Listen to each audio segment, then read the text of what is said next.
back to Cocos Vegan Journey. I have missed you guys, and today I am back and I'm telling you my story about how I lost the weight. So at the beginning of the year, if you guys remember, I did a video talking about how come I decided to change my diet and become a vegan. And I spoke to you about several things that were happening to my body, and one of the major things that I experienced was hemorrhoids, which was really horrible. After I did that video, I had a conversation with two of my cousins, and they said, hey, what's your plan for Cocos Vegan Journey? Where is the page gonna go? Where's the channel going? What do you ultimately want to do? And I said, I want to talk about wellness. I want to be a voice, and I want to be an example and a leader in the wellness industry, and I want to let people know that there are different ways that you can lose weight, keep weight off. Even for some people, it's not always weight loss. Some people want to gain weight. You know, it just depends on what your goals are. And they said, well, how did you lose the weight? And I said, I went plant-based. You guys know I went plant-based. And they said, no, Coco, how did you lose the weight? You need to tell your story. And I was like, wow, that's true. I gotta take it back to the beginning and be honest and open and let people know, hey, like a lot of people out there, I had weight loss surgery. And I thought to myself, am I really ready to talk about it? Is it something that I want people to know? A lot of people do know, so it's not as if it's a major secret or anything like that.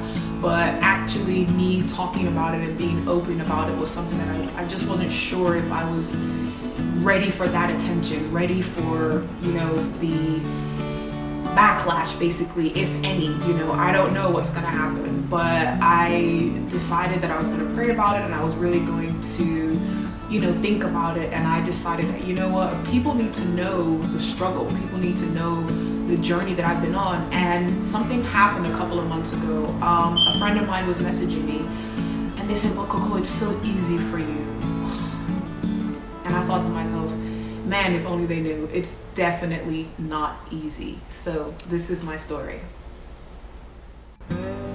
So at my heaviest weight, I weighed 350 pounds, believe it or not. And I feel like this is where we cue in the old pictures of me and all that sort of stuff. But yeah, I weighed 350 pounds at my heaviest weight. I never had any issues like high blood pressure or diabetes. I wasn't hypertensive. I did not have sleep apnea. I didn't have any of those issues. I was just a big girl. In 2012, I remember going over to a friend's house, and you know, they had all these papers and all this stuff. Obviously they had been doing some research, and I was like, what are you doing? And they were like, this is what we have to do. We're gonna travel and we're gonna get this weight off. We're having weight loss surgery. And I was like, what? No way, that's crazy. Like, we can still walk, we can still move, we can still run. I mean, that is for people who have just, they have no other option. We have options, you know, we're not lazy, let's do this, let's do that. And she was like, no, this has nothing to do with whether you're lazy or, you know, whether or not you can walk or you can't walk. She's like, this is an option for us that we can do. Like, we've tried so many different things, and et cetera, et cetera. And you know, I was actually really offended, because I just thought to myself, man, I'm not that big, you know, I need to undergo weight loss surgery. But I mean, ever since that time, I've learned and I've grown that it really isn't about how big you are, or whether or not you're sick and you're dying, or whether or not you can't walk, or it has absolutely nothing to do with, you know, anyone being lazy. I don't believe that people say, okay, I just don't want to work out, I'm just gonna go have weight loss surgery. I honestly do not believe that, because I know that there's a lot of hard work even after you've done your surgery. And so, but I still left my friend's house that day annoyed and irritated that, you know, why would this be suggested to me? I don't fall into that category of people that should do that. And then a few weeks later, I was lamenting to a friend, and I said, you know, I'm just tired of looking this way and feeling this way. And you know, I had gone through a really traumatic experience the year before. I was supposed to get married. I called off my wedding, and you know, I just wanted something different. I wanted to do something, you know, for myself. And you know, I was like her that day, started doing the research, had all these papers and everything in front of me, and I decided, you know what, I have absolutely nothing to lose. Let me see if this is actually an option for me. So at that particular time, there were 3 different types of surgeries that were available. There was gastric bypass, there was I think it was the balloon, and then there was another one called the gastric sleeve, which is what I did. The reason why I ultimately decided to do it was because I wanted to do something for myself. I wanted to change my life, essentially, and I believed in my heart that getting the weight off was going to give me a new lease on life, and it definitely did. I'm talking about this today because even though it's been 7 years and I have absolutely no regrets, I have had a journey that I've had to go on to get to this point. I remember after I had the surgery, my doctor said to me, Ashley, this is just a tool. This is not a permanent fix. If you do not follow our guidelines, which I'll tell you guys in a minute, you will gain all of the weight back. But of course at that time, all I'm thinking to myself is, wow, it's done. I can't wait to see what I look like. This is just gonna be so amazing. You know, you're just unsure because you see the research and everybody's experience is different. There are some people that have weight loss surgery and it doesn't work for them. They're not successful. They have not practiced and put into place all the tools and the advice and everything that was given to them by their doctors, and so they are essentially not what they call success rates. And then you have the people who, you know, I met a lady one time in the office and she was coming back for a second type of surgery. She said that her fat was stubborn. So I don't really know if that was true or not, but I know that everybody's experience is different. Some people have done it and they say it was the worst thing that they could have ever done in their life. For me personally, I can attest to the fact that it was probably one of the best decisions that I've ever made in my life, and I have absolutely no regrets whatsoever. So here's the thing. Everyone's gonna wanna know, so Coco, what's your opinion? What exactly are you saying? What I'm saying is that while I do not believe that there is a quick fix, and I don't believe that having weight loss surgery is a quick fix, but that's how some people see it. They see it as, oh, it's a quick fix, you know, you cheated, you didn't do it the natural way, and all that sort of stuff. I saw a post on Instagram where someone was saying, it was like a meme that said, would you take weight loss advice from someone who's had weight loss surgery? And one or two of the comments, someone said, oh no, I wouldn't do it. They don't know the struggle and all this stuff. Well, I just told you my story, and my struggle has been 100% real. One thing I'll say is this: weight loss surgery saved my life, and it's something that I do not regret. However, after having the surgery, I had to work my butt off in order to lose the weight, reach my goal, and keep the weight off. And I was still doing what so many people do, taking the appetizer suppressants, drinking the coffee, not eating, killing myself in the gym, and all that sort of stuff, which was just totally unnecessary. And this past year, I have experienced losing the weight naturally, just taking my time, putting in the effort, eating whole foods, cutting out certain things from my diet that just was not good for me, doing exercises, and just basically having what my mom says, a made up mind. I made up my mind that this time around I was going to do it differently. And if I had to weigh both sides, if I knew what I know now back then, I'm not sure if I would have been strong enough to, you know, from a mental standpoint, to say, okay, I'm just gonna be vegan and eat whole foods and things like that. But I've gotten to a place for me personally where I am strong enough, I'm strong-willed enough in order to put in the maximum effort to do whatever it takes for what is best for me. So what has been best for me is eating a whole foods, plant-based diet, cutting out the processed foods, staying away from the fast food restaurants. Even there's, you know, vegan food, plant-based food, that's fast food, that's fried, that's unhealthy for you. Basically avoiding those things as much as possible. Every once in a while I do allow myself a treat, every once in a while, but it's not regular. and making sure that I'm active, that I work out, and water, drinking plenty of water. These are things that have helped me on my journey. For some people, they are not going to have weight loss surgery, and that is 100% fine. Do what works for you. What worked for me at one particular time in my life was I had weight loss surgery, and it saved me. And I got to a point later on down the line where the tool that was given to me was no longer of use. I had to come up with a way, or not come up with a way, I had to do what was advised to me from the beginning, which was eat right. Cut out all of these things. Your body just does not need them. There are alternatives that you can have. So there are alternatives to rice. If you really want to find them, you can. I found a bread that was vegan. It didn't have any milk or egg inside of it. It was soy free. It was gluten free. It was free of wheat. Those are things that I'm allergic to. And that was it. It was a required taste. I'm not gonna lie. It wasn't all honey and buttery and nice and all that sort of stuff that I was used to. But because I know that it wasn't good for my body, I was willing to learn to love it. The same way that now that I can have watermelon, I crave watermelon now. Whereas before, I couldn't even stand to hear the name watermelon. It would literally make me gag. So at the end of the day,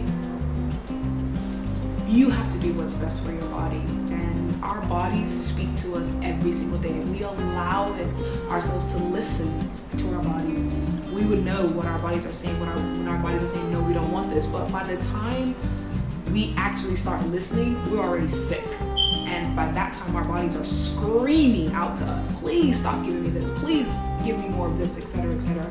And for some people, it's too late. And I don't want it to be too late for you. It wasn't too late for me. I have another great new life, this phase in my life, and I am enjoying it to the max. And I want you guys to enjoy it too, because you can. It's our God-given right to enjoy this earth, to live a vibrant, loving, well-balanced life. And it starts from within. What we're putting into our bodies, what we're putting into our minds, what we say, what we think, it's all encompassing. And, finding the balance is definitely key.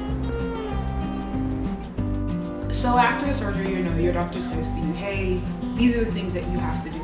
Number one, when you're able to, you have got to be active. You have to exercise at least 5 times a week. They don't say to you, oh, you have to do anything vigorous or anything like that. They're saying keep your body moving, be active. The average person shouldn't have to work out more than 20 minutes a day. That's the average person. Well, obviously at 350 pounds, I wasn't average, so I had a lot of work to do.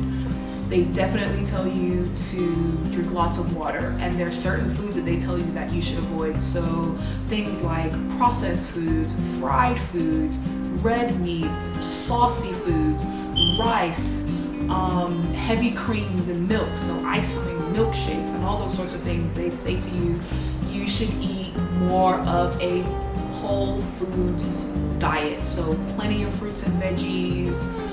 Don't overcook your food. If you're gonna cook your veggies, make sure that they're steamed. Don't over season your food, and as much as possible, have lean meats. So at that time I wasn't vegan, so the suggestion for me was lean fish, lean chicken, making sure that it wasn't fried, that it was cooked like broiled or grilled or roasted. And of course, definitely the number one thing is try to avoid breads as much as possible. Now, after I had the surgery, your stomach is so small, it can only handle so much. So you're on a liquid diet for probably about maybe 2-3 weeks. Then after that, you can start introducing foods into your diet and things like that. Once I was able to just really eat pretty much anything that I wanted to eat, I was not following the diet that was given to me. I was still eating all of the foods that I ate before, but smaller portions. But one of the things that I was doing was I was extremely active, because even at 350 pounds, believe it or not, I have friends that I would go play tennis with at the tennis club. I loved going to the gym. I liked working out, but it's just that I wasn't consistent, and definitely my food was horrible. So once the weight started coming off and I was able to move and be more active, I enjoyed working out. I loved working out. But that discipline of eating the right foods was not embedded in me. It wasn't something that I was doing, and that's where I fell into trouble. So between 2012 and probably about 2000 and let's say about 16, the smallest I ever gotten down to was 176 pounds, you know, and I mean, I remember being that small, and I know how much work I had to do, all because I was not eating the right type of foods. So really just working out vigorously, sometimes twice a day, 45 minutes, always at the gym. I mean, it was just something that wasn't sustainable, and it wasn't actually really necessary, but because I wasn't eating right, these were the things that I had to do. I mean, even taking things like phentermine, overdosing on coffee, taking a lot of coffee, because coffee is actually an appetite suppressant. And I remember I would have a cup of coffee in the morning, I wouldn't want to eat anything, have another one in the afternoon, evening time, I'd just eat whatever I wanted to eat. And you know, that's not good. The whole point of me having had this weight loss surgery, I should have not just looked at the benefit of, oh, I look nice now and I'm slim, but it was also an opportunity for me to change my life, change the way that I was eating, change my relationship with food, you know, really be healthy. And I wasn't doing that. And before I knew it, a new phase in my life had happened. I was getting married, I was expecting a baby, and at the end of my pregnancy, I gained 80 pounds. Really, 80 pounds. I think that's about 35 kg. And I remember getting on the scale, and I just thought to myself, you are literally more than halfway, more than 70% back to your pre-surgery weight. And this is 7 years in, you know, what are you gonna do?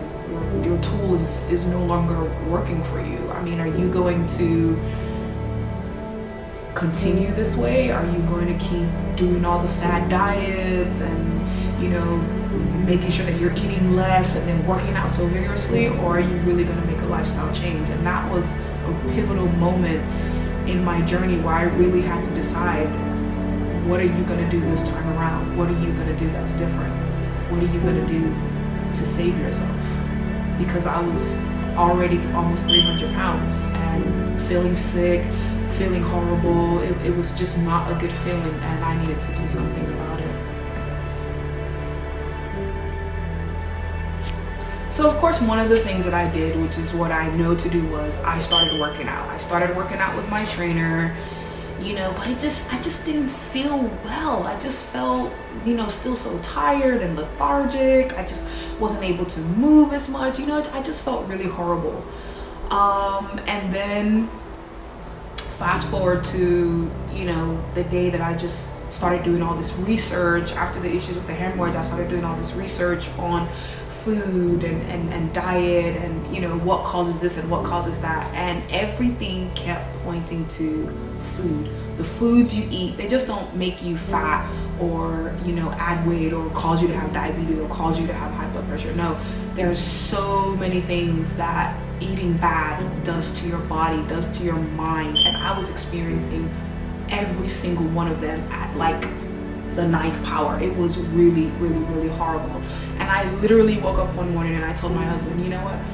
I have to change my diet. I have to change my relationship with food, and I'm going plant-based. I'm going vegan. I'm not eating any more chicken, no more fish, no more meats. I cut out breads, starches. Literally, it's so funny. Every single thing that my doctor said to me that time after the surgery, he said, these are the foods that we want you to cut out. These are the foods we want you to eat. That's exactly what I decided to do. And that is what ultimately helped to save my life, because last year was horrible. I was really sick.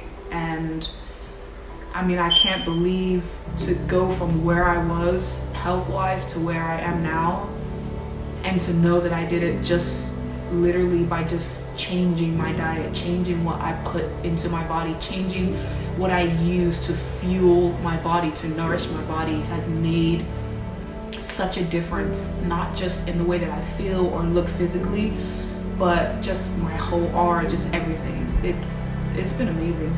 It hasn't been an easy journey, but It's been amazing just to see the transformation. I'm amazed. Since last year, I have lost almost 100 pounds just by changing my diet. I would not sit here and lie and say, oh, I was at the gym, I was working out 24/7, I was doing this. No, I literally changed my diet. I decided that I was going to be active. I would walk. My husband did it with me. We would walk every single day. We would go walking. Maybe twice a week I would go to the gym, and my trainer would send me my workouts and I would do it. And before I knew it, the weight just came off. It was the transformation. I mean, even the pictures when I see over time, if you look at my first video when I initially first started making videos, between now and then, it's just great, and I feel great. I love it.